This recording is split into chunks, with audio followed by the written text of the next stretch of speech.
So guys welcome back and today हम जिस movie को एक्सप्लेन करने वाले हैं उस मूवी का नाम है वस लेवल 2, जिसमें हमें एक कमाल की स्टोरी लाइन के साथ साथ एक बहुत ही कमाल की हिप्नोटिज्म देखने को मिलती है। तो देखो वस मूवी के अंदर हमने अथर्व को देखा था जिसकी एक बेटी थी और एक प्रताप नाम के बंदे ने उसकी बेटी के ऊपर वशीकरण कर दिया था जिससे कि वो उसके वश में थी। फिर अथर्व किसी तरीके से अपने बेटी को छुड़ाता है और प्रताप को अपने घर में कैद कर लेता है। ये सभी चीजें तो हमने वस मूवी के अंदर देखी थी। अब हम उसके आगे की स्टोरी को देखेंगे। तो वस लेवल 2 मूवी के अंदर हम बहुत सारी लड़कियों को एक स्कूल के अंदर देखते हैं जिन सभी की एवरेज एज 14 से 18 साल के बीच थी। अब यहाँ पर लड़कियां पढ़ाई करती हैं और पढ़ाई करने के बाद इनका लंच टाइम होता है, जिसके बाद ये सभी अपने लंच को करने लगती हैं। और ये लंच ये लड़कियां अपने घर से नहीं लाती थी बल्कि स्कूल में ही इनको ये लंच प्रोवाइड होता था। अब ये सभी लड़कियां अपने लंच को खत्म करती हैं, तभी यहाँ पर अचानक से पूरे स्कूल के अंदर सन्नाटा छा जाता है जहाँ पर ये सभी लड़कियां आपस में बात करते हुए लंच कर रही थी। अभी सारी लड़कियां बिल्कुल ही शांत हो जाती है।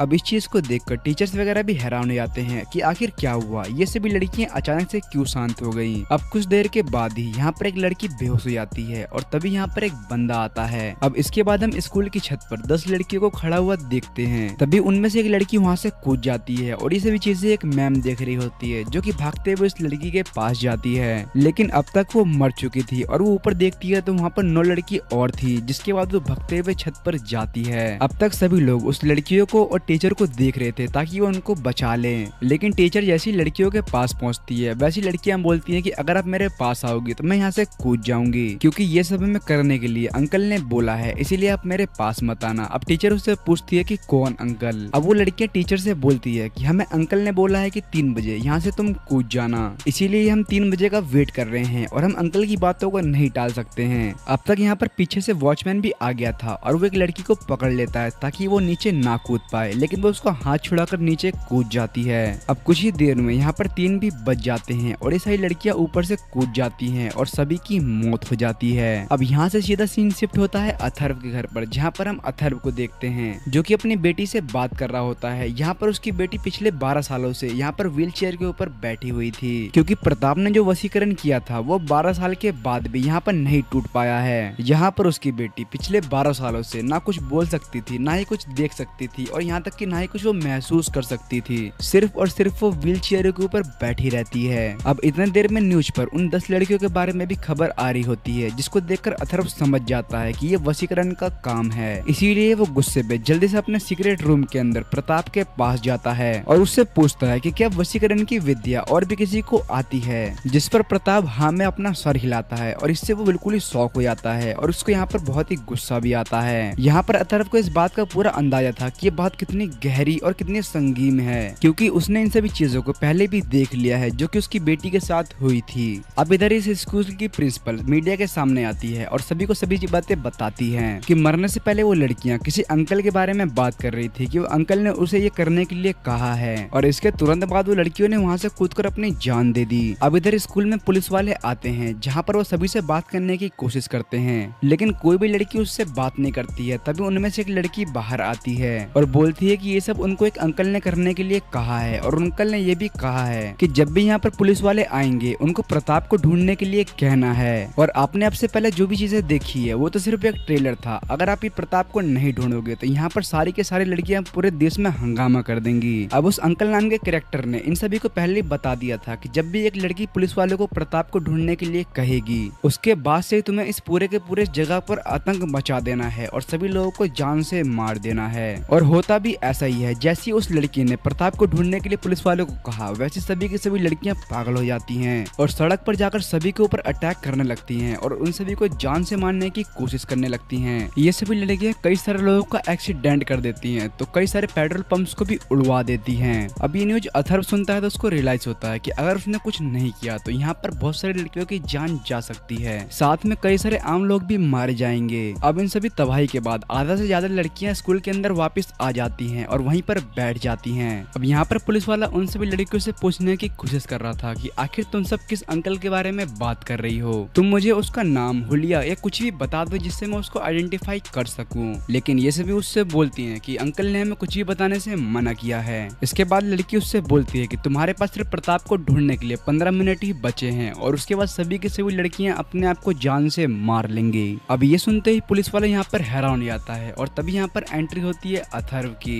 अथर्व पुलिस वाले से बोलता है कि आप घबराओ मत, मुझे इन सभी चीजों के बारे में पहले से पता है, क्योंकि ये सभी चीजें पहले भी मेरी और मेरी बेटी के साथ हो चुकी है। ये सारी की सारी लड़कियां किसी आदमी के वश में है और अब यहाँ पर आप कुछ भी नहीं कर सकते हो जब तक वो आदमी कुछ ना चाहे। अगर आप इन सभी को ठीक करने की कोशिश करोगे तो ये सभी अपने आप को जान से मार लेंगी या फिर उससे भी बदतर कर सकती हैं। इसके पीछे वो जो आदमी है असल में वो कोई आदमी नहीं बल्कि एक राक्षस है। और हाँ, वो जो भी आदमी है वो दूर से सभी चीजें नहीं कर सकता है, बल्कि उसको ये सभी चीजें करने के लिए इन सभी लड़कियों के पास होना चाहिए। अब ये सुनते ही यहाँ पर एंट्री होती है एक बंदे की जिसका नाम रहता है राजनाथ। वो कहता है कि इन सभी लड़कियों को मैंने ही अपने वश में किया है और मैं जो भी कहूंगा, मेरे जुबान से जो भी एक एक शब्द निकलेगा वो सभी चीजें इन लड़कियों को करना पड़ेगा, चाहे ये उस चीज को चाहती हो या फिर ना चाहती हो, इन सभी को वो चीज करनी ही पड़ेगी। और तो और मैं एक तरह से इन सभी का भगवान बन चुका हूँ। अब देखो, अथर्व ने यहाँ पर आते हुए कहा था कि वो प्रताप को जानता है, इसीलिए राजनाथ यहाँ पर इन सभी के सामने आया है। राजनाथ अथर्व से पूछता है कि आखिर प्रताप कहाँ पर है, तुम मुझे अगर ये चीज नहीं बताओगे तो मैं इन सभी लड़कियों के साथ साथ इस पूरे के पूरे शहर को तबाह कर दूंगा। अब देखो, यहाँ पर इन सभी लड़कियों के पेरेंट्स भी थे, इसी वजह से यहाँ पर काफी शोर हो रहा था। राजनाथ इन सभी पेरेंट्स को कहता है कि तुम यहाँ से बाहर चले जाओ। अब कोई भी पेरेंट्स अपने बच्चे को अकेला छोड़कर बाहर नहीं जाते हैं और वहीं पर खड़े रहते हैं। अब राजनाथ एक लड़की से कहता है कि अगर तुम्हारे पेरेंट्स तुम्हारे पास आए तो तुम अपने हाथ की नस को काट लेना। अब जैसे ही उस लड़की के पेरेंट्स उस लड़की के पास आते हैं वैसे ही वो अपने हाथ की नस को काट लेती है, जहाँ से बहुत सारा खून बहने लगता है, जिसको देखकर उसके पेरेंट्स को बचाने के लिए जल्दी से उसके और पास आते हैं और वो अपने हाथ को बार बार काटने लगती है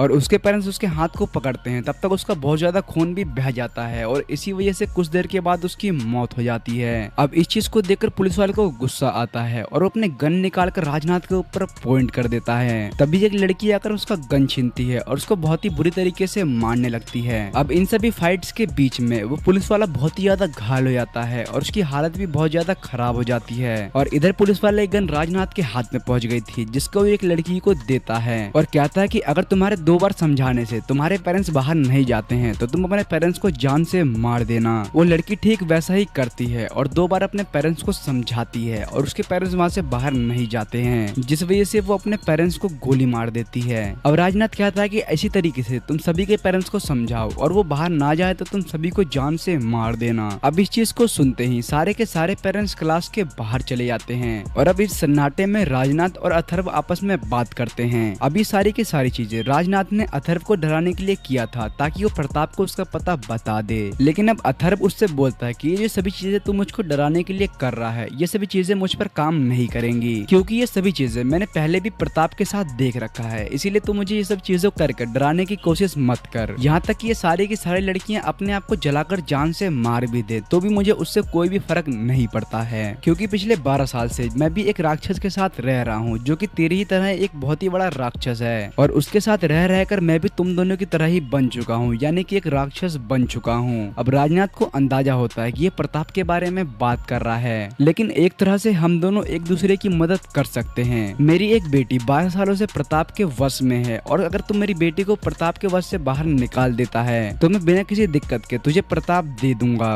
अब यहाँ पर इस डील से राजनाथ को अपना ही फायदा दिख रहा था। अब यहाँ पर हमें पता चलता है कि प्रताप उसी का भाई है, यानी प्रताप राजनाथ का बड़ा भाई है और उसी ने राजनाथ को सभी चीजें सिखाई है। जिसके बाद वो प्रिंसिपल के पास जाता है और उनसे बोलता है कि हमें 2 बस चाहिए और मैं जानता हूँ कि तुमने और उन पुलिस वालों ने मिलकर उन बस के अंदर ट्रैकर्स को लगा रखा होगा, लेकिन उससे मुझे कोई भी फर्क नहीं पड़ता है। तुम बेशक हमारा पीछा करो लेकिन तुम हमारे पास बिल्कुल भी मत आना, यानी हमसे तुम अपनी दूरी बनाए रखना। अब सारी की सारी लड़कियां उन दोनों बस के अंदर बैठती हैं और यहाँ से कहीं पर जाने लगती हैं। अब ये सभी बस के अंदर बैठकर अथर्व के घर जा रहे थे, तभी उनको बीच में एक लड़की मिलती है जो कि इन्हीं स्कूल की थी, क्योंकि दिन में इन सभी लड़कियों को आतंक मचाने के लिए बाहर भेजा गया था। उनमें से एक लड़की ये बाहर छूट गई थी जो कि वापस स्कूल में नहीं आई और उसको देखकर राजनाथ उसको बस में आने के लिए बोलता है, लेकिन वो बस में नहीं बैठती है, उल्टा यहाँ से भाग जाती है। लेकिन ये चीज अथर्व को बिल्कुल भी समझ में नहीं आती है कि आखिर वो लड़की राजनाथ का बात क्यों नहीं सुनी, क्योंकि उसको देखने से लग रहा था कि वो लड़की अभी भी बहुत हद तक उसके वश के अंदर है। लेकिन अब ये अथर्व के घर पर पहुंचते हैं। अब अथर्व उसको अपने बेटी के पास लेकर जाता है, जिसको देखकर राजनाथ बोलता है कि ये पिछले 12 सालों से मेरे भाई के वश में है और मुझको यही वशीकरण सीखना है। फिर अथर्व राजनाथ को प्रताप के पास लेकर जाता है, जहाँ पर वो प्रताप को देखने के बाद उसको बोलता है कि ये वशीकरण तो जब ही संभव है जब तुमने मेरे भाई से कुछ कर्ज लिया हो, बिना किसी कर्ज के ये वशीकरण संभव नहीं है। तभी प्रताप को वो बात याद आती है जो कि हमने वश मूवी के फर्स्ट पार्ट में देखा था, यानी प्रताप ने इनके चाय के पैसे दिए थे और वही 10 रुपए अब उसके वशीकरण के कारण बन चुके हैं। क्योंकि अगर ये नॉर्मल वशीकरण होता तो ये कब का टूट जाता। क्योंकि तूने देखा होगा कि जब वो रोड पर उस लड़की को मैंने बस के अंदर आने के लिए कहा था तो वो वापस भाग गई थी। क्योंकि नॉर्मल वशीकरण 4 से 5 घंटों तक चलता है और धीरे धीरे कम होते होते खत्म हो जाता है, अंटिल जब तक मैं उन लोगों के पास न रहूं। अब अथर्व जल्दी से 10 रुपए लेकर प्रताप के पास आता है और यहाँ पर प्रताप की पूरी बॉडी चैन से बंधी हुई थी, यहाँ तक कि उसका मुंह भी चैन से बंधा हुआ था ताकि वो राजनाथ को दिख ना जाए कि उसकी जवान कटी हुई है। अब ये सारी चीजें अथर्व ने पहले से ही प्लानिंग कर रखी थी और कई सारे प्लान्स भी उसने आगे किए हैं। अब वो जैसे ही 10 का नोट प्रताप के हाथ में देता है वैसे उसकी बेटी वशीकरण से धीरे धीरे बाहर निकलने लगती है। अब ठीक होने के साथ ही उसको कुछ भी सुनाई नहीं दे रहा था, क्योंकि हमने वश मूवी के फर्स्ट पार्ट में देखा था कि प्रताप की बातों को सुनने से बचने के लिए उसने अपनी बेटी के कान में कैंची को घुसा दिया था, इसीलिए वो सुन तो नहीं सकती लेकिन वो धीरे धीरे ठीक होने लगती है। अब इधर राजनाथ अपने भाई के पास जाता है और उससे बात करने की कोशिश करता है, लेकिन उसको पता चलता है कि उसके भाई की जवान तो काट दी गई है और अगर उसकी जवान नहीं होगी तो वो अपने भाई से विद्या कैसे सीखेगा। इसी वजह से वो काफी ज्यादा गुस्सा होता है और अथर्व के पास जाकर उसको मारने लगता है और कहता है कि अगर मैं खुद से इस विद्या को सीखने की कोशिश करूंगा तो मुझको सालों लग जाएंगे और जिस तरह मैं इस विद्या को सीखने के लिए तड़प रहा हूँ इसीलिए मैं तेरी और तेरी बेटी को बहुत ही बुरी तरीके से तड़पाऊंगा। लेकिन अथर्व कहता है कि तू मेरी बेटी को हाथ भी नहीं लगा सकता है, नहीं तो मैं तुझे जान से मार दूंगा। अब जैसे ही वो उसकी बेटी को हाथ लगाकर उसको मारने की कोशिश करता है वैसे यहाँ पर बहुत ही बड़े बड़े लाउड स्पीकर्स बजने लगते हैं और इसकी आवाज बहुत ही ज्यादा तेज थी, लेकिन यहाँ पर अथर्व ने अपने कानों में किसी तरीके के बड्स को लगा लिया था, इसीलिए उसको बाहर की आवाज सुनाई नहीं देती है और वो राजनाथ को बहुत ही बुरी तरीके से मारने लगता है और मारते मारते उसको कैद कर लेता है। अब कुछ घंटों के बाद ही उन सभी लड़कियों से उसका वशीकरण भी हट जाता है और वो सारी की सारी लड़कियां अपने अपने घर चली जाती हैं और सुबह होने के बाद यहाँ पर प्रिंसिपल और पुलिस वाले आते हैं, जिनसे अथर्व बोलता है कि अगर तुम उसे यहाँ से लेकर जाना चाहते हो तो वो तुम्हारे पास से जाते ही किसी तरीके से किसी न किसी को हिप्नोटाइज कर लेगा और फिर वो वापस से आजाद होकर वैसे ही तबाही मचाएगा जैसे कि वो अब तक तबाही मचा रहा था। इसीलिए तुम इन दोनों को मेरे पास रहने दो और मैं जानता हूँ कि इनको किस तरीके से सजा देनी है। और यही दिखाते हुए इस मूवी का यहीं पर एंड हो जाता है। तो अगर आपको ये वीडियो पसंद आई तो आप वीडियो को लाइक करके चैनल को सब्सक्राइब कर देना। और आपको ये मूवी का एक्सप्लेनेशन कैसा लगा या फिर आपको कोई और सी भी मूवी को एक्सप्लेन करना हो तो आप वीडियो के नीचे कमेंट कर सकते हो। 1 लाख कमेंट होते ही मैं उस पर भी एक वीडियो बना दूंगा। Thanks for watching.